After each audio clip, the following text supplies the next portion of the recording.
Hi there, welcome to Social Guidance. In this video, I will show you how to create a lookalike audience for Facebook ads. So for this, first of all, you need to run an ad as we run usually. So here in Conversions section, you need to scroll down and there we have audience section. Keep scrolling until you find it. Okay, so this is called Audience Advantage plus Audience. So here you need to click on Create New. As you click on Create New, you will find Lookalike Audience. Click on Lookalike Audience, and from here you can search for regions or countries. So let's search for my country here. I will choose this. You can add multiple countries here. Then click on Create New Source.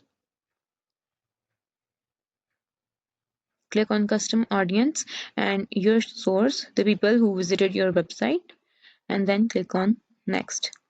So in this way you can create lookalike audience.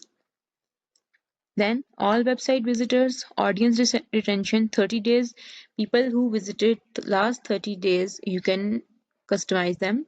Then audience name, and then click on description, and then click on create audience. So in this way you can create lookalike audience in Facebook ads.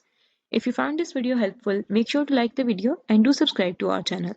Thank you for watching. Bye.